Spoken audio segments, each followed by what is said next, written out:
Okay, good morning everyone.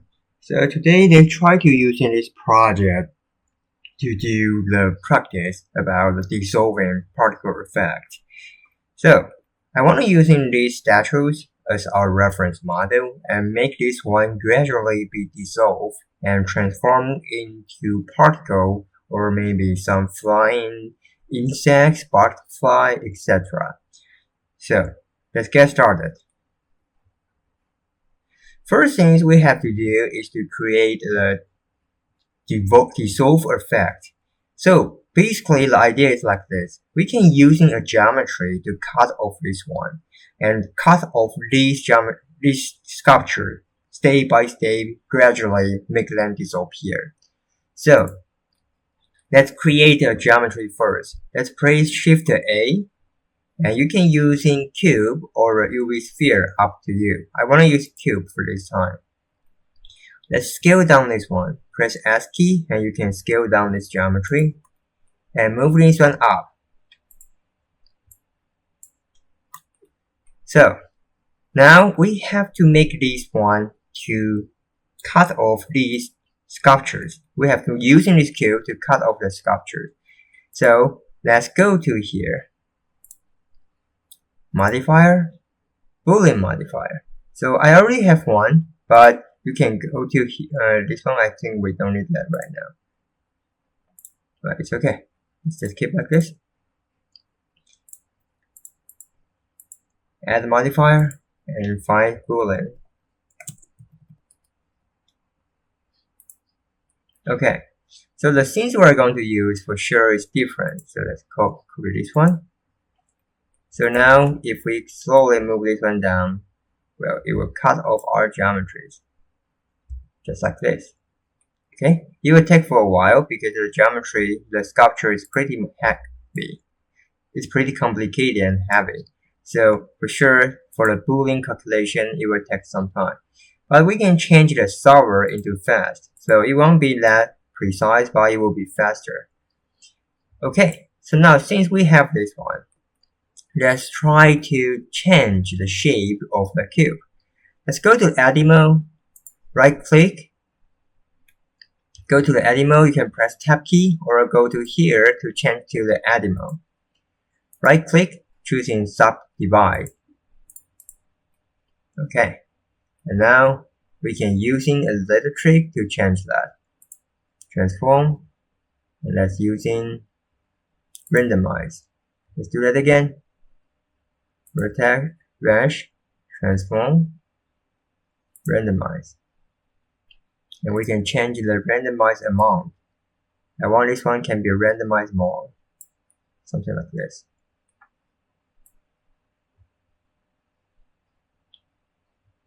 Okay, so now it will become a raw, weird, free-form geometries.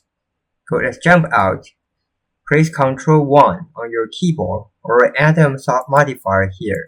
Go to find Subdivide. So we will get this one.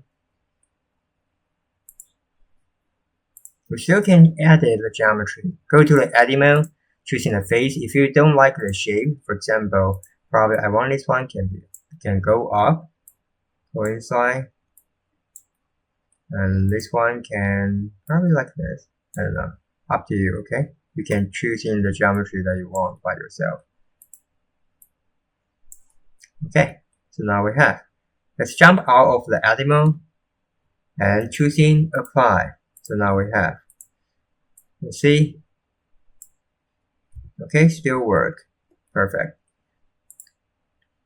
Let's move this one up. I guess somehow this one has to be bigger a little bit so that when I see the sculpture, it will look like it was cut off. So let's rotate this one. Rotate the rock, the stone here in 90 degrees. Press R and X, rotate in X directions. Move this one down. Okay, perfect. So now I need to assign some material for this guy. Let's set the key first. Let's set the keyframe first. So first key on the timeline, it will be on the top. Let's press K, choosing location and rotations. And probably the animation will end up on frame 50. Let's move this one down. K rotation, K location and rotation. So now we have, let's read it again. K location and rotation. Okay, so you're gradually moving down. I think probably it doesn't have to be that high, so let's move them down. Okay, location and rotation. So once we start to play, you're gradually falling down and cut off our geometries, just like this. Okay, so now let's go to the material mode. We can go to material preview or random mode, up to you. Right now I want to go to here, the material preview. I already have some material for my sculpture, so that's the things I did inside the shade editor.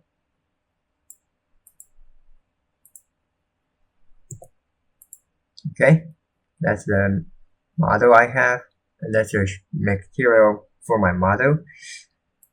So the next things I want to do is to set a material for the rock, but for this one, it should not be seen, so it should be invisible.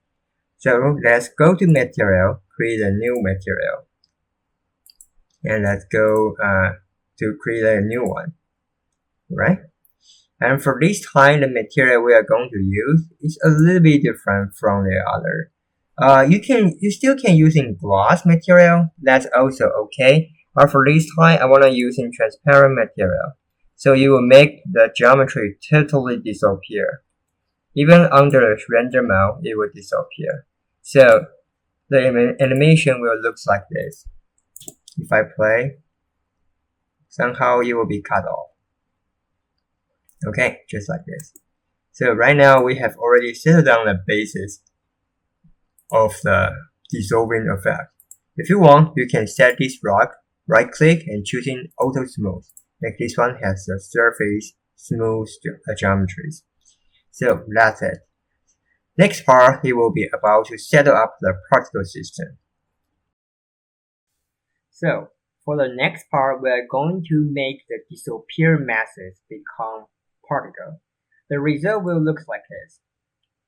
So for the upper part, you can see that it will gradually be transformed into a particle system, just like this. So let's get started. So right now I have the head model and the cube model, and we use Boolean to cut off the head.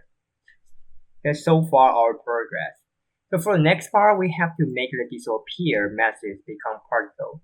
Basically, the idea is pretty simple. We just need to set up a particle emitter in this area.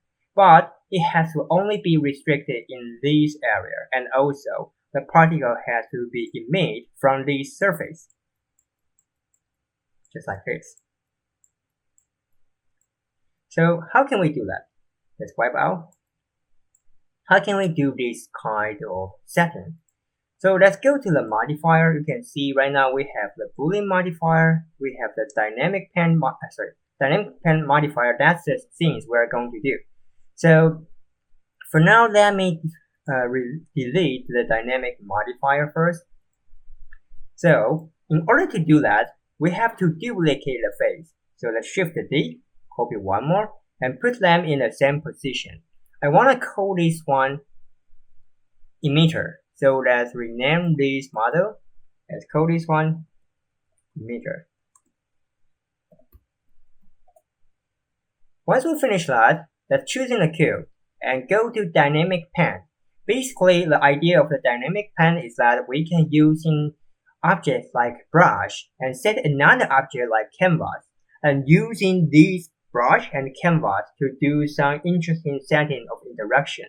For example, we can set one object as snow, another one as ground, and the ground will be the canvas, the snow will be the brush. So once the snow falling down on the ground, it will create some reflection, some trees, some footsteps on the ground. So that's the interesting part of the dynamic pen. We can also use dynamic pen to do the rain and ripples. For example, we can use particle to set up rain and it will falling down.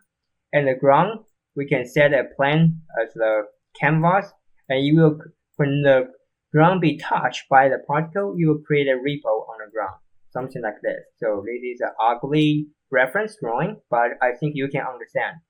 So let's get started. So for this time, the things we are going to do is using this rock to be the dynamic pen, and it has to be canvas, and we have to sorry, not canvas, it has to be brush, and let's choosing add brush, and the source, it has to be source volume and approximately.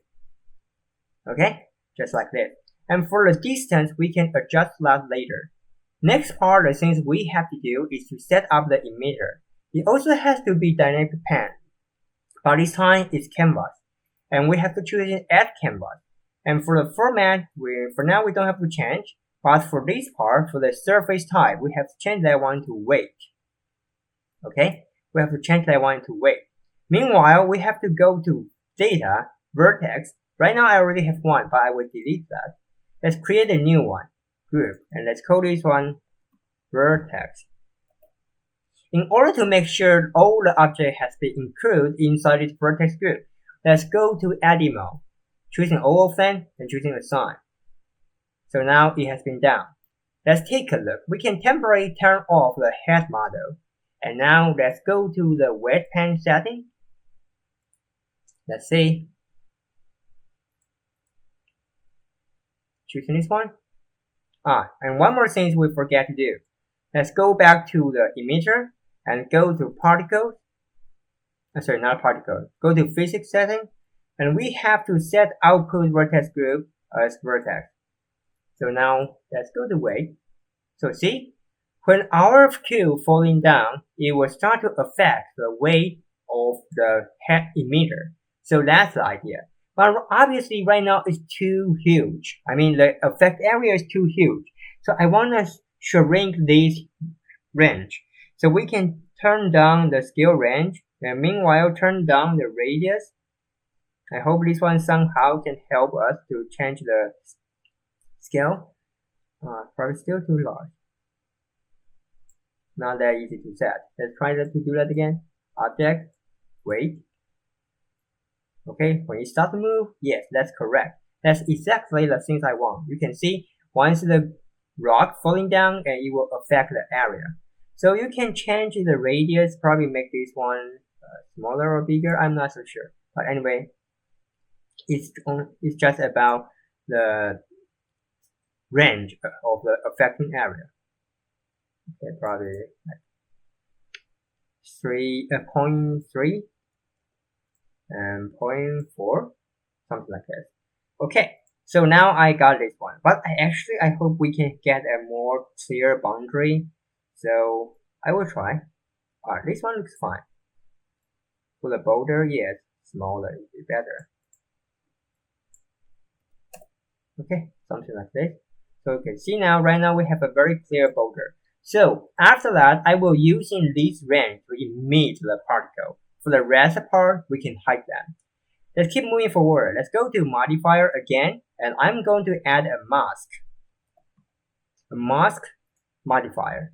And for this time, I want to choose in vertex group.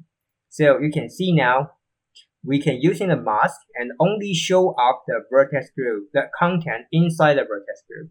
So now everything has been settled down. So this is the emit area. Let's turn on the head. So let's choosing the emitter and let's go to particle, choose a new particle system. Okay, and let's start to play. But you can see that it's still weird and it's still falling down.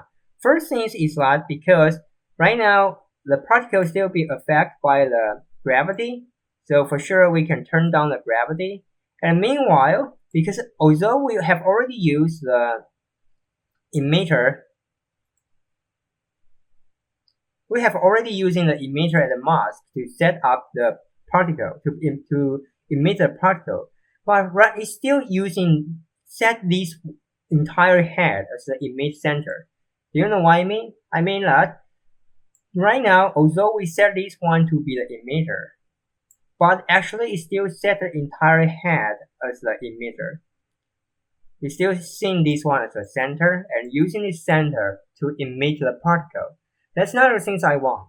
So first things, I'd like to reset the particle because right now the hollow is too huge. So let's choose in object and I want to create a new one. Shift A, mesh, choosing cube.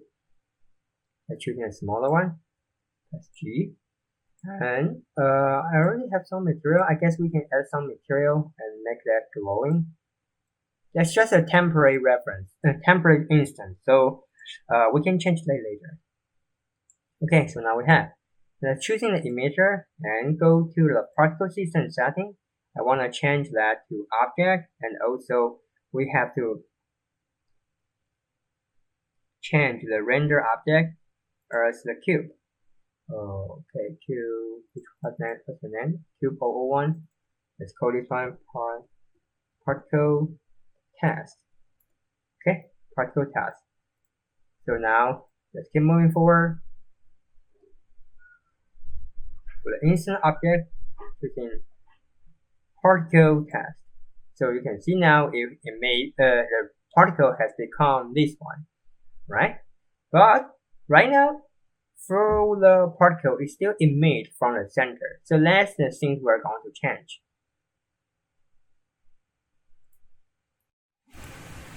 So in order to solve this problem, we have to go to particle and then the emit from vertex to change to volume. Next things, the things we have to do is to make sure we got to stake the modifier. So which means before that, all the modifier they will calculate independent. The property will not be inherited to the particle system. But if we check that one, if we check that button, use modifier stake. For now, the modifier property will be transmitted to the particle system. So you can see now the particle was emitted from the emitter. So now it works. But I think it's still a little bit too small. So I want to change the size of the particle. Probably let's change this one to 1.1 or even bigger, 0.5. And for sure we can scale up the randomness. Maybe 0.8. This one 0.25. Okay, cool. And also, if you want, you can turn off the emitter. It's also okay. But I want to keep this one. And also, I want to do something about this emitter. So let's choosing the emitter model. Go to modifier. I want to add one more thing. And let's call this one wireframe.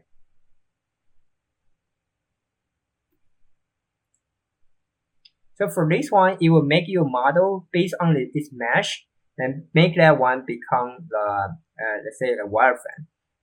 So we have to adjust the thickness, probably 0.01 or something.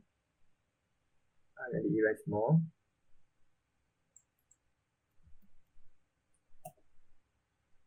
Still a little bit too huge. 0.01, something like this. Okay, so for now it looks fine. And also for the material, let's change that one to some emissive material. So let's take a look. So right now the model will look like this. You're gradually falling down. And also this part looks like it has been pixelated or something. So pretty cool. And yeah, so that's it. If you want, you can also change another one because the wireframe probably would take a lot of time to do the render. Also, we can try to voxelize or remesh. Called remesh one. So probably we can make block. This one will be cool, but the scale has to be smaller, otherwise it's too huge.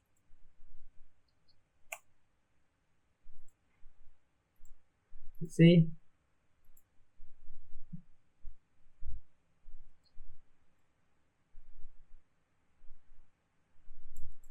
The 0.5 will be better, but still a little bit too huge. Okay, probably something like this, it will be better. Let's see. Okay, something like this. This one also looks cool, so up to you, okay? So that's the whole thing. For next part, we are going to turn the particle into the butterfly. So see you next time. Now we are going to make the particle become the flying little paper bird. Let's get started. The first thing is we can hide all the things here. You can just temporarily turn off the collection. Let's go to create a new model. You can press Shift A on your keyboard or go to Add, Mesh, then create a new one. I want to turn off the compositor, so let's go to here, Disable. So now we have the model. Let's go to wireframe mode. For this one, it's very simple. Let's go to Edit mode. Edit mode, choosing the edge on the backside. Press E and Y, extrude for one time. And for this part, let's also press E and Y, extrude for one time. For these two sides, let's press extrude edge. And I will just press S key to scale up this area. Okay. And if you want to make the wing looks more regular, we can choose these two face and two edge. Press S and Y, turn them to 0. This one also. Choosing both of them. Press S and Y, turn them to 0. So now we have. And press S and Y, scale down this one. And for these two, I want to make them bigger. So press S and X, make them longer, and move them up. So now we have the wing. Next thing is I want to cut off in the middle. So let's press Ctrl R or using a loop cut. Ctrl R, cut them in the middle, and it will be done. Okay. So now let's go back to the selection mode. It's pretty much done. So next things I'm going to do, we are going to create the rigging system. So what's the rigging system? Basically, a rigging system is just like a controller for your model, and it includes 3 different objects. So first one, rigging. And for rigging, we have first thing is the bone. That's the first one. Second thing, we have the constraint.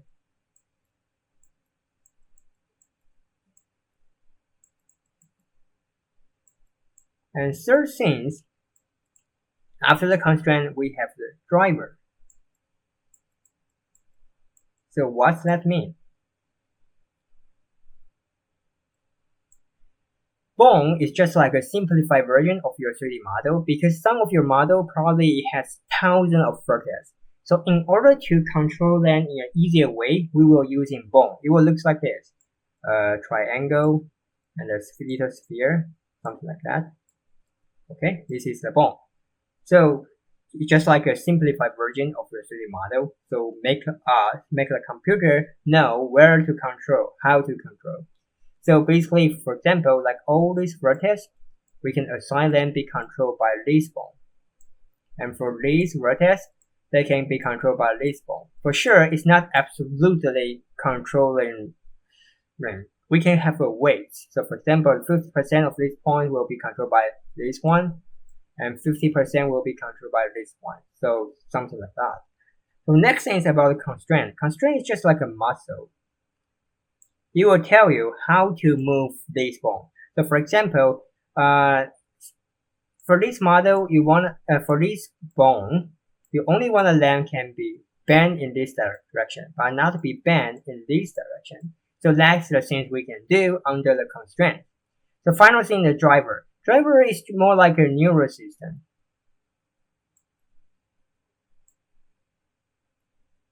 Alright, a neural system. So you can use that to define what time it has to move, what time it will be activated, or even more, you can use a driver to connect this bone and constraint to other systems.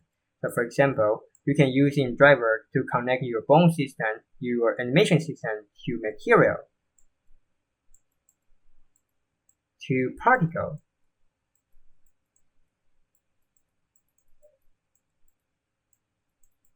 etc. So it's a very powerful one. So once you finish all this stuff, you have already finished your rig system. Next part, it will be animation.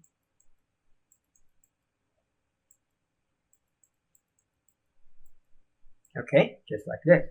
But remember one important thing, because for animation, it depends on how complicated it is, and you have to set the same design inside your rig system. For example, you have many phase expressions. If you want to do that in your animation, you have to do the design on your rig system. So probably set some bone on your face, set some constraint on your face, etc. So basically, they are relative. They are relative. Okay, so anyway, let's try to do the first one. It's a very simple one. So this little paper bird, I'm going to create a skeleton system for this one. Let's press Shift A, create a single bone. So this is the bone inside Blender, right? And for every bone, we have the different 3 mode. One is object mode. Basically, it's just like an object model. We can scale up this one, we can move this one, but we cannot edit the content inside. And if you want to change the structure, the content inside, we have to go to edit mode, this one. So inside this part, we can change this one, and we can extrude more model, extrude more bones, etc. So final thing about the pose mode, the blue one, that's about to set up the constraint. You can see that the constraint will be here, the bone constraint. And also, that's about to set up the animation and keyframe. So that's the things we will do right here. Okay, so anyway, right now we are going to do the skeleton, so the bone. So let's try to do that. The first thing I want to move this one to here. So let's choose the model, go to edit mode, choosing the edge here, and Shift and S cursor to select it. So we can move the cursor to this part. Now let's choose the bone, Shift and S selection to cursor. Rotate this one to 90 degrees, press R and X negative 90. R and X 90. R and X 90. Okay, so now we have. Let's go to edit mode because we are going to change the structure of this skeleton. So let's move this one to probably around here. You have to set up the joint on the wireframe or the vertex. Otherwise, your model will move in a very weird way. Let's turn on the snap option so that you can snap your model, snap in the right position. And I want to change that to vertex or edge. Probably edge will be fine. So let's choosing like this. Press E and Y, extrude one more around here. And now let's press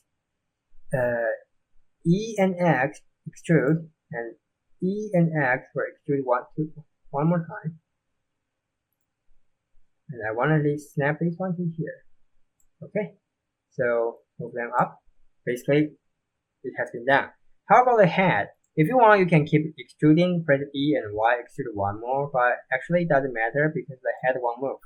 So now we have these 2 wings. How can we do the other side? We can just do the same operation one more time, but we have an easier way. Armature name, let's rename them to, I think it's right? You can see that it's right. Okay, so now it has been renamed. So let's use in symmetry, armature symmetry. So it will automatically be copied to the other side.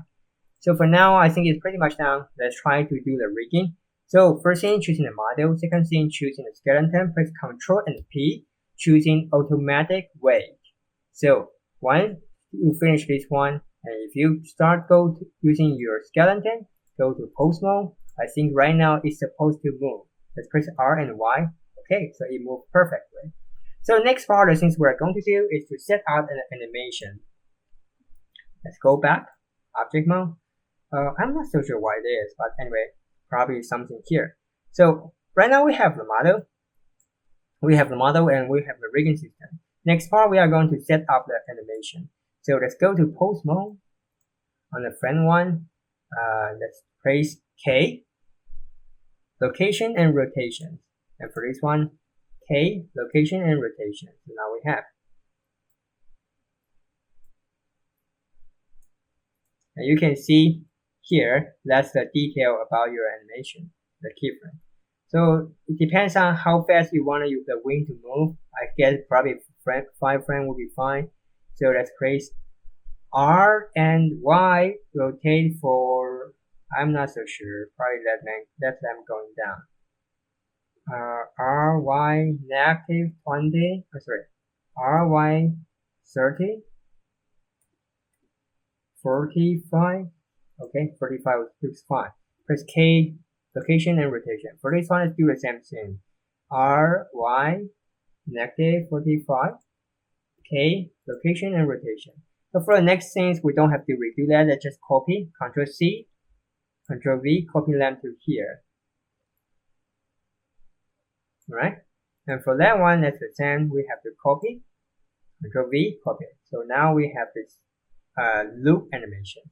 But I don't want to do the same thing for the entire animation. So actually, we can choose this one, go to this editor, change to graphic editor, and for the bone 003L, basically the things we did is about the rotation, right? And especially in the Y, no, not Y, X, and yeah, X.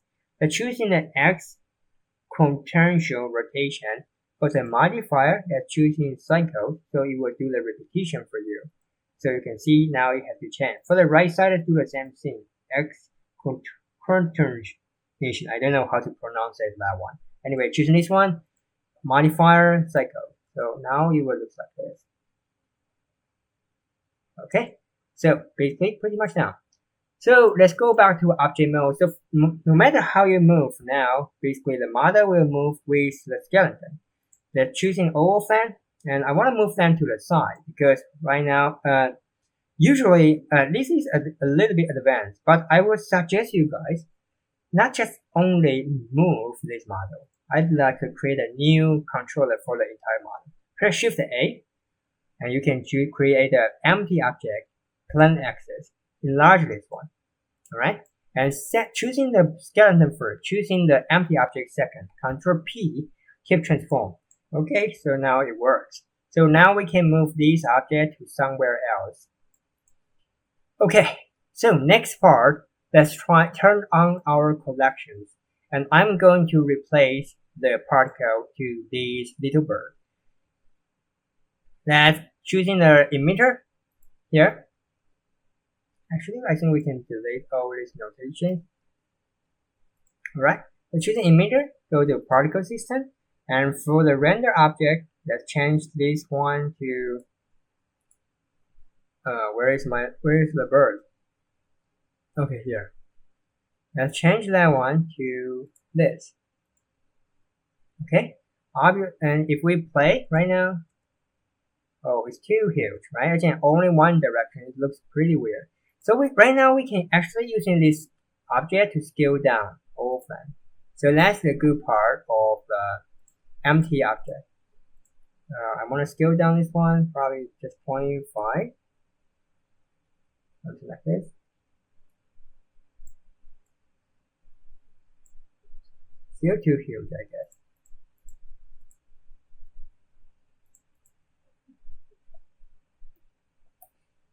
Okay, let's see.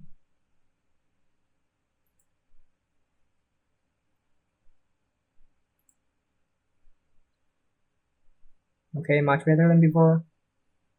So basically it will move, but it will only face one direction, so it looks pretty weird. So in order to solve this problem, let's go to the emitter, and let's go choosing the rotation. If you remember, check this one. Let's do it again. Okay, so it will flying out. All this little bird, it will flying out. It looks fine. And also for the scale, the size of the scale of the render object, I want them to be smaller. Okay, it looks better. But it still flow in a very weird way, so I want to change that. Alright, so after I try a couple times, I think the best setting would be like this. So first thing, for sure, check the rotation, and you can also check the dynamic. For the orientation axis, it will be object X, which means this object and X direction. So now let's take a look. Also for the force field, I have turned that one to turbulence, not the vertex, because turbulence can have a more directional forces. So let's take a look. If you want, we can increase the number of the strands and start to play. So see, basically right now, although our little bird looks a little bit weird, but it will follow the forces to swing. Just like this, okay? Follow the forces to swing. So that's the things I'd like to do. Okay, so pretty much done. So last things, let's change the material. For example, like this one. Let's go to material, choosing material 4, make them glowing. And also let's turn on the remeasure of the emitters.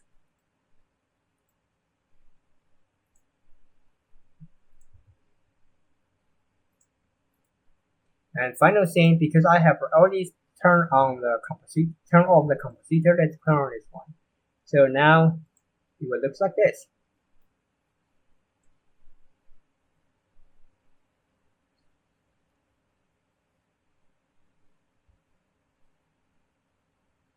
So the head has been gradually transformed into the little paper bird. That's the idea of this project. Okay, so that's all about the VFX part. I think all these things, they are pretty basic. So, but I will stop right here because the major topic for this semester, it will be more related to rigging and animation. And for this one, it's just I would say more about post production. So for now, I will stop right here. For next time, we're going to do the rigging tutorial. So see you next time.